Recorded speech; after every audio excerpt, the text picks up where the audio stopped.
When do you think these principles, which are applicable on all countries, on all industries, when do you think they will be encoded? They will find their way into our dear regulator? I think companies have to acknowledge that they need to be proactive to do this. Organisations and countries have to.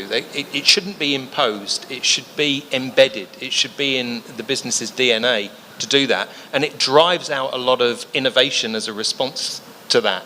And I think the insurance industry's got to take that up. I accept this, but in our industry, you need to push. I remind you on motor. So this depends on regulators, So the regulators, this is why I say, we wait for the regulators to say, as Raed said, now you have a sustainability report, everybody does it. Now you need to reduce your emissions to category 1, 2, 3, blah, blah, etc. This is why the premise of my question. Left alone, we will not do much because we have a self-interest. We are sitting in a very carbon-intensive industries in the Gulf. Yes, sir.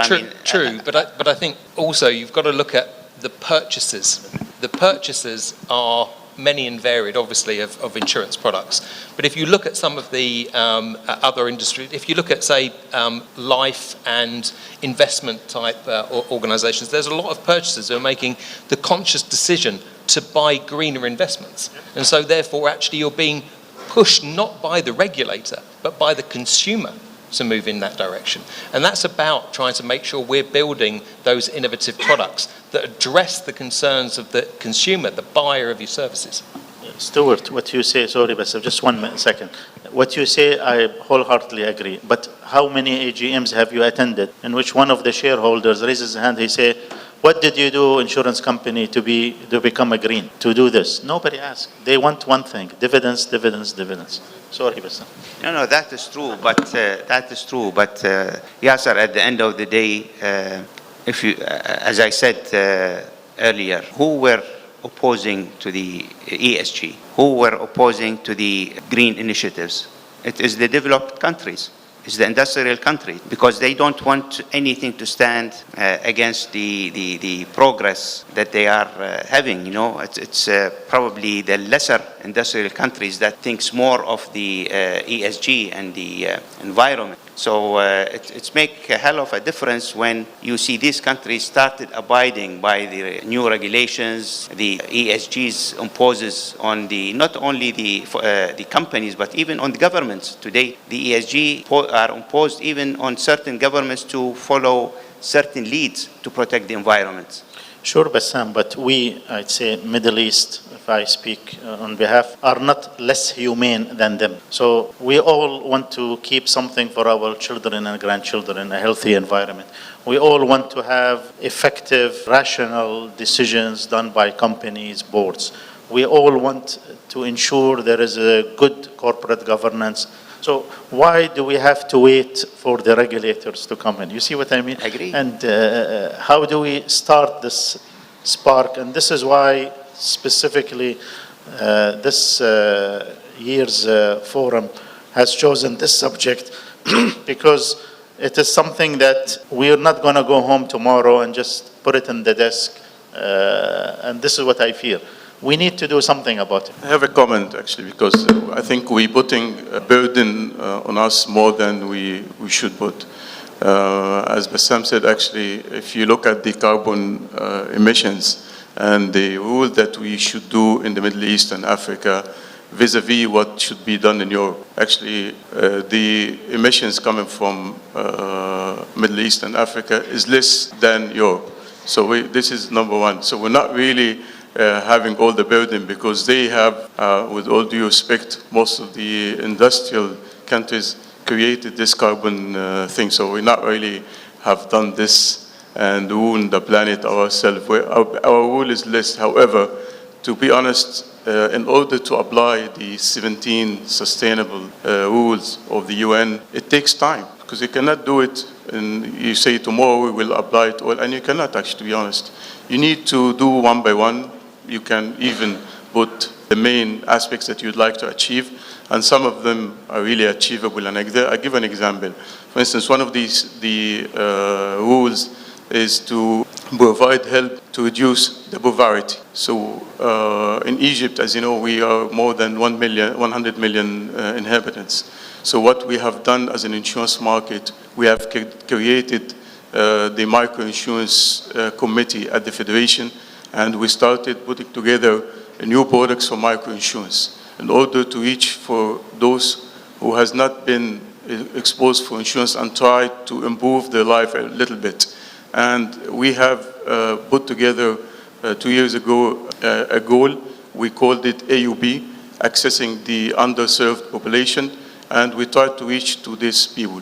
We have issued more than 7 million insurance policies to the poor people in order to tell them that, yes, you can have a better life, and with a small amount of money, maybe 70 pounds a year, that's less than £5 a month, you can have an insurance policy that can give you protection. So you need to start somewhere, but it's not going to be like having the 17 sustainable rules in one shot. You cannot do it.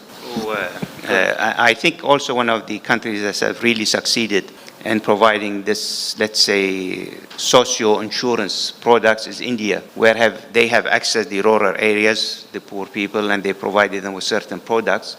And they were very successful in that, and they sold like in millions and millions of policies to them. Yes, medical, and more importantly, the agri products, because that for them is very important.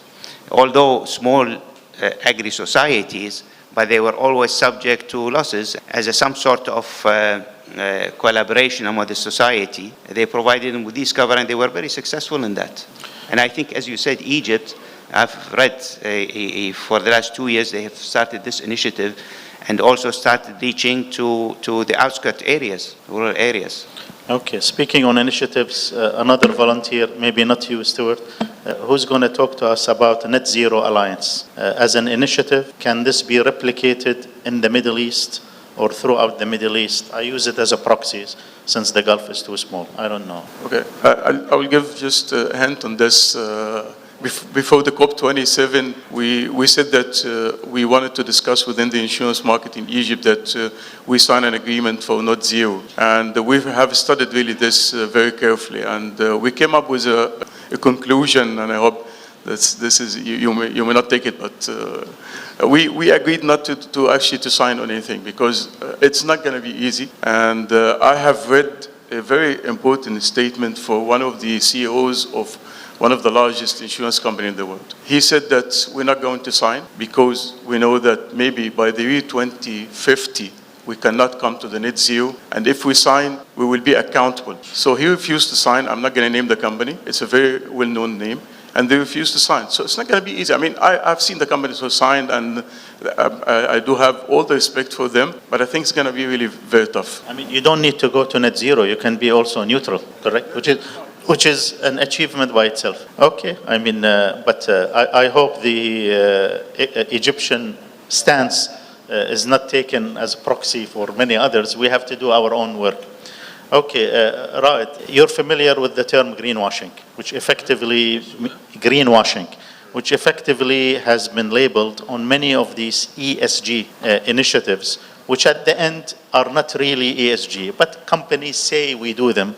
But in reality, they don't achieve much. The industry is labeled with a lot of these initiatives. Do you think this is really a risk? Do you think this is something that needs to be addressed, or we are still in the stage of defining what these ESG risks are?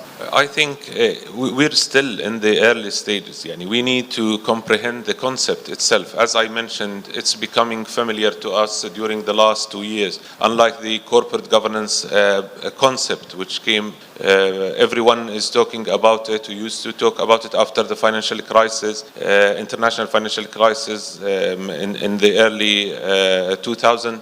So it's a new concept. Insurance companies need to comprehend it better to understand what is required from them. In addition to the fact that insurance companies alone, they cannot do much in this regard without the cooperation of all stakeholders, including the regulators, government agencies, including association in each and every country. At the end of the day, we need to get convinced that this is for our own benefit. We're a risk carrier, okay? In case that there is less catastrophe losses, there is less losses, definitely there will be less claims and we'll pay less, so it's going to be in our benefit if we want to see it from this perspective.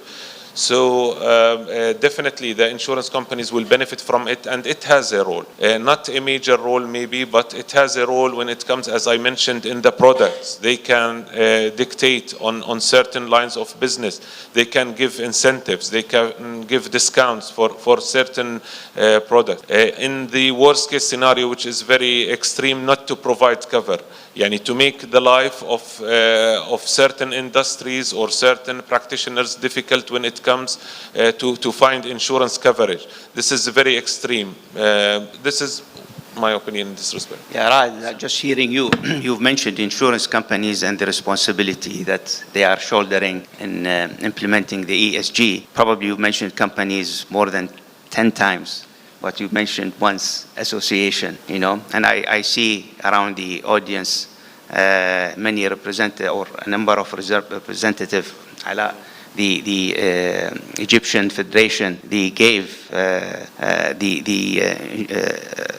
Gulf Insurance Federation, the Emirates Insurance Association, and I think this association need to play a major part in promoting the concept of the ESG, the social responsibility, and frankly, I don't see something that has been done yet, but this has to be taken seriously because they will direct the companies towards achieving better results, better responsibility towards the society, and which this will only come from these institutions. Yeah, probably so. As we have risks officers, which is today a mandate by a lot of the regulators, a risk officer normally reports to a risk committee, in the absence of which it's the board. Do any of you foresee having an ESG officer or that function? That's already happening now in a lot of the compliance, I understand. Compliance and looking after the ESG. ESG is part of their role. Right. Actually, we've started to see the chief governance officer. This is in the region or internationally and worldwide, and the ESG. But we can see more the chief governance officer. And on the board level, we've started to see, as it is the investment committee and audit committee, board risk committee, NRC, and also a board governance committee. We've started to see that. Although it is optional, it's not mandated by the regulator, but we've started to see. No, in Egypt, actually, we have many companies that has sustainable department right now. So we do have, and some other companies, we have a sustainable department. They have their own, yes, they report to the board, they have their own plan, and actually they are accountable to achieve the plan. They provide the plan before the beginning of the year, and we do review at the board level what they have achieved. They send a report, and they are responsible to put together the report for the regulator each year for the ESG. Yeah, I just wanted to add that isn't it, or shouldn't it be a symptom, if you like, of how well you have considered ESG in the first place as a business? You were talking about kind of greenwashing. In the end, how your business is set up, how it's constructed, how it puts its mission and vision and its goals together is going to demonstrate how committed it is to ESG. And that role would show and demonstrate that kind of commitment. So in a way, yes, if you want to just tick a box, I'm sure you can just tick a box. If you want to live and breathe it, then you're going to, the governance and the structure of your organization is going to show that and demonstrate that. But that's I'm glad you raised this point, but that's what I'm driving at. In the absence of common standards, what is E for you is not E in other countries. What is S for you is also not necessarily S for others, unless it's a broad category. For example, we are all against certain practices which are unacceptable. But I feel with how the industry is rapidly developing, I see it on the investment side. Today, one of the main parameters to invest in this bond or that stock is how many stars and what is the sustainability. And there are companies specialized, Raed alluded to is embed, but there are specialized companies who give you this. I fear we are heading in a world that eventually, I hope I am mistaken, that we will start labeling this. So the day may come, sorry to use this example, that will come Daman an ESG company, or Adnic an ESG company, or Al-Wathba ESG company. It becomes a label for you, and our investors say, oh no, I will insure with this because it is ESG. Whereas we are all doing it in our own little ways. You don't need that label for the rest to do it. And then, you see what I mean? Actually, it is expected that in the near future there will be a grades for ESG, like it is the case with the rating from S&P or AM Best, and you have a rating. And we will see also the tenders, government tenders, for example, they will, one of the requirements, as it is the case with the rating, that your A rating from S&P or AA rating, maybe they will start asking you for a minimum rating when it comes to the ESG in order to bid, to enter the tender for the government tenders. For example, when it comes to insurance, you need to show that you are ESG compliance and you have a minimum rating. Maybe we will be seeing that in the near future. I think, just hearing you all, it's not a matter of choice anymore, or at least in the near future. Getting compliance is a must for companies to follow.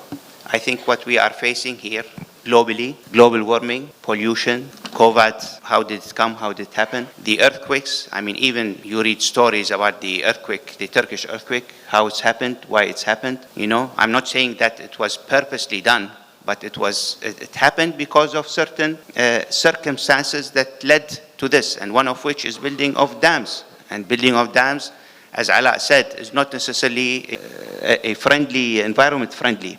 And we need to consider it very seriously. So as of today, getting compliant with ESG, with the 17th pillar of the United Nations, it's a necessity and not choice. Because if we want to live in a healthy environment, a virus-free environment, catastrophe-free environment, it is a must for us as a member of society. And as you said, whether it is imposed on us or we as human beings, member of society, follow these issues. I think it's becoming, it should be part of our culture. Correct. Can anybody give specific examples of how ESG enters in the pricing of insurance? A product that any of you sell or any of your companies? There are many examples, renewable energy, for instance, projects, the electric cars, now the green hydrogen projects. This is really something that we have seen in the market. It's now a phenomenon that you see that most of the countries are going into implementing the ESG, so they choose to go into renewable rather than using the ordinary stuff. So I think, yes, we have seen at the insurance companies, and it has been taken care of when you provide proposals and quotation to the clients to take care of this. One of the other factors, and I think this is maybe a meaning of your questions, are the insurance companies also studying the ESG aspects when they go and provide proposal to the clients? I haven't seen this, to be honest, implemented. We're not there yet, and I can claim I haven't seen it that much, but maybe in other countries, yes. Well, not completely directly related. I was just talking more about how do we consider, I don't know, the right behaviours in health. If you go and have a look at, say, Discovery in South Africa, it embedded that kind of good behaviour into its pricing. So it said, you keep fit, healthy, you show those attributes, you demonstrate that, and we will reward you from a pricing perspective. So it's baked in. And I think, we've got to pick up on that kind of structure to say, look, some of these things you can then forward price some of the positive outcomes that are going to come from it. And that's where we should be innovating as an insurer. So who is driving all this data? Just like the Apple Watch you have, and it tells you walked 1 kilo or 2 kilos today, and your heart beats and so forth, and it feeds in. So this is a massive amount, for example, on all these ESG parameters. Who is to say that a board composed of 2 female and 5 males is better than 3? Who's going to keep tab of this? Who's going to keep tab of all the sustainability issues? And you know what I mean? Where do we begin? Well, I guess what we should be doing is using data in a positive way to try and meet some of these goals. I know I keep using health, but that's my industry. So if we look at things like continuous monitoring, you can start to see that things like health, hospital at home is achievable. We've seen that within the industry. So people getting discharged quicker, being able to be looked after in their home environment, so that wearables and other types of devices are continually monitoring their health. That's actually a positive aspect. It's, going to some of these things that we've been talking about, it's sustainability of the healthcare infrastructure within the country itself. It's looking at more responsible consumption, so it's keeping beds free for people that need them. So how do we start to put in benefits and pricing into our products to embrace those types of that type of information, that type of data that we're gathering, and make sure that we can use it positively? I think this is already happening. I mean, pricing and insurance is taken into consideration today is the human behavior, how they behave, how they drive, how they use the hospital, so all that behavior is today incorporated in the pricing model of the insurance companies. But I think we're getting close to the conclusion of the session, so we would like to open the floor for questions. صباح الخير عليكم. أول شيء I have to just to make a comment. Bassam, apparently you are not following what we are doing at GAFE. It's clear because just I will have to give you 3 examples. We organized with the Insurance Federation of Egypt 3 seminars, 1 on financial inclusion and 2 on health. This is number 1. Number 2, during the COVID, we organized 1 webinar for natural catastrophe, and the second one on natural catastrophe modeling. This is my second example. The third example, on the 2nd of December, and I think Yasser is aware, Mr. Ala was there, we launched the Arab Natural Catastrophe Initiative. What is the meaning of the Arab Initiative? In fact, we were in advance, and unfortunately, what happened in Syria now, it's proving that we need really capacity for the natural catastrophe. What we want to do as a GAFE, in fact, is to pull together all the Arab capacities, especially in, say, countries like North Africa or Oman. We would like to pull all the capacities and at least to go to the international market to buy more capacity and to protect the population. And I think these are 3 examples. Just one more comment. I have noted something. In fact, what can insurance or what we can do as an insurance companies, in fact, we need to do a paradigm shift. We need to do a revolution. Because today, we are working for capitalistic companies. Capitalist companies, they have one main objective, profit, full stop. Now, if you want them to do things differently, you have to do this paradigm shift or this cultural revolution. And I think the key, or let's say the way to do this, is the financial inclusion. Maybe here in UAE or in Saudi Arabia, in rich countries, financial inclusion means nothing to the insurance companies or even to the government. But Egypt, Morocco, Tunisia, Algeria, Syria, Yemen, etc., we see the need for financial inclusion. And the insurance companies, they can work on 4 directions. First direction, health insurance. And today, Egypt is giving us a very good example. They are working on a health scheme for the whole population. And Mr. Ala knows better than me the project. Number 2, micro insurance and agricultural insurance, especially in countries like Morocco, Algeria, Tunisia, Syria, etc. Number 3, natural catastrophe, and this is what I was talking about before. And number 4, is the pension. You can see here in this room, we are a lot of expatriates. Ask how many of these expatriates are having a pension scheme. I'm talking about expats. Now, if you take into consideration the informal sector population, you have millions of people at age of 65 or age of 70, they will not have any income. And insurance companies, I think, they have the tools to work on it. I think we have started, and definitely for the time being, we as a federation, we can be, let's say, we can launch the initiatives. However, it's up to you to work on this as an insurance company, as a local federation. We as GAIF, for example, we can launch the initiative, we can ask you to follow, but if you are not willing to follow, what can we do? This is one thing. One more comment on the natural catastrophe. I think you forgot to mention Morocco. Actually, I'm Moroccan, and I'm very proud, to say that the best scheme in the Arab world today is the Moroccan scheme. You have two schemes. You have the Fond de Solidarité des Catastrophes Naturelles for non-insured population. It has something like 600 million euros capacity. And you have the other fund, which is managed by insurance companies. And it's a very interesting scheme. I think if we pull together the Moroccan experience, the Algerian experience with the Egyptian experience, I think we can find some ways we can do something similar to the Turkish pool. Thank you. Just to add to what Shakib said, actually, we maybe we haven't got the chance to say what we have done at the Egyptian insurance level. We started in the year 2019 to put together introducing the sustainable insurance. In 22, we have made a lot of awareness session, as Shakib said, to sustainable insurance and sustainability practice.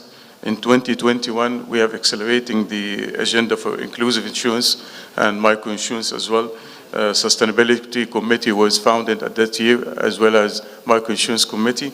In the year 2022, we have focused on ESG and TSFD, the task force on climate-related financial disclosure. And this year, we have made it clear that we are going to work on a climate action sustainable insurance products. So this is maybe the journey that we have started in the year 2019. So I'm really glad that we started engaging on these discussions, and it's been several years that we've been talking about climate change and the involvement of the insurance in making a difference, which is wonderful. I remember 5 years ago when I started talking about ESG, people looked at me and thought, she's a crazy woman. She's talking about CSR. And now we can see that there's an appreciation to what ESG stands for, and that it sits at the core of every decision we make as individuals and as professionals. Now, my question to you, and I'm going to make it direct, what advice would you give to your peers, colleagues, to the private and public, into how to manage resistance? And the second one is how to ensure accurate data is tracked and measured. Thank you. Data, day after day, is becoming vital, more important, and accurate. Now with the technology utilized in many countries, I can speak about the UAE, whatever we do, it's very much computerized, digitalized, be it if you look at, if we're talking about health sector, everything is available. And today, what we know as artificial intelligence is becoming a vital role in the insurance industry, even as we just spoke about the health sector, is becoming a vital role, playing a vital role in rating and evaluating the insurance. But in terms of forcing the ESG on the society, on people, I think it's gradually becoming more important. Starting with the government, it's feeling its importance, starting putting the regulations, as Rais said, companies starting following up, but even as individuals, we, not all, but this will come, gradually will feel more oriented towards supporting companies that follow the green environment, the ESG. So gradually what you're saying will be taking place. And this is how I see the future. Not, as I said earlier, not by choice, but by force, by necessity. So it is coming. Yes, let me touch on the resistance part. I think with, if I look at my own industry, it's becoming more and more unsustainable. We have a huge number of communicable diseases that are becoming very costly to treat. So in terms of how do we overcome that? How do we make sure that pricing is affordable, manageable, that people are receiving the right kind of healthcare?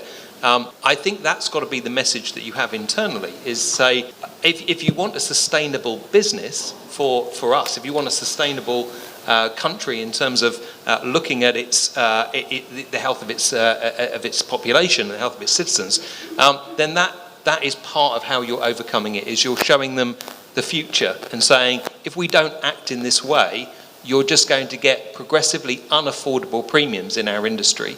And so therefore that's going to start to have massive impacts on the people that live here, the people that are going to struggle with affordability of this type of healthcare. So we have to be showing them the future and saying it doesn't need to look like this, it needs to look a little bit more like this, and we can only do it by making these changes and becoming a bit more innovative in what we're providing, and sometimes, forward pricing a little bit more than we are at the moment, rather than backward pricing, which is the usual way that insurers tend to respond. Abdullah, I don't have any questions. I just like to highlight, I would like to start with my colleague Yasser, end up with the importance of the regulators, why we have to wait for the regulators, and why we didn't start our own initiatives. I would like to highlight with the UAE government last week, the government summit, Sheikh Mohammed started the conference with one speech. We didn't have an issues with economies, we have an issue with the عندنا أزمة إدارات مو بأزمة اقتصاد, which is an issue with the leadership and who started. I continue with that speech of Sheikh Said bin Zayed, what he said. UAE give a best example, in addition with my colleague Shakib, he example Morocco. UAE done an excellent job on the selecting of the minister of the, who leading the energy in the UAE, which is his zero energy background, His Excellency Sultan Jabir. He came from the environmental sector, and he's the responsible of COP28 file to bring it back to the UAE. So what I would like to highlight is leadership and initiative. You are starting with your own companies. We can see a lot of companies contribute, not like for instance, where I come from, we've done many initiatives in this. Like companies should start not waiting for the regulators to do the job. I fully agree with this. I salute. If you allow me, just to follow on what Abdullah was saying on the leadership. I think ESG is a very big topic. But if we want to simplify it, because we need to start somewhere, okay? And if we look at our insurance sector and waiting for the regulators, I don't believe that we should wait for regulators at all. Insurance has two main pillars, people and capital. So I think the first question, we should go to our boards and ask them the question, are you ready to invest in our people, in our talent, to upgrade their level of expertise, to be able to help our clients in this transition? And the second question would be, are you ready to deploy capital in order to provide capacity to also help our clients in this transition? And the answers, once we get the answers, the journey starts there. Because without this commitment from the board in improving our talent and improving our capital, okay, we will not be going anywhere in terms of an insurance industry. That's the starting point, in my opinion. I guess I've got one comment to make, which is just, absolutely, businesses have to make their own decisions about how they embrace this. But I think sometimes the regulator is helping with some of the decision making. So if I use the UAE for example, obviously one of the key things is, how do we have the UAE as being a place that people want to live and they want to continue to live? How do we sustain our own cities, our own countries, and have people having a good life here, being able to having access to all of the things we've talked about. And the regulators have said, okay, let's apply things like end of service benefit insurance. Let's apply things like unemployment insurance to make sure that we've got people that don't transition in and out of country. They're actually in country. So sometimes, yes, the businesses within country should be making these decisions themselves and looking at deploying capital. But sometimes the right thing to do is the regulator does take action. And I think in a couple of cases, they've actually embraced that. And actually we should be thinking about, hey, they've made some pretty positive decisions here to help with some of these things. Absolutely, and going back for living in the UAE today, all the construction projects has to be environment friendly. And all the projects that have been announced recently, they emphasize on this point. And I think this is a major step that the country is taking, because they recognize that for them continue applying the ESG, the protecting the environment, all sectors of the economy need to be focused on this issue, whether it's insurance, construction, banking. Tomorrow we'll hear, hopefully, one of the session on the green bonds, for example, and financing, the green financing of companies. So this is very important to follow lead. And I think UAE is taking that lead among at least the GCC and the region, for example. I mean, in conclusion, I would thank you all for attending this session.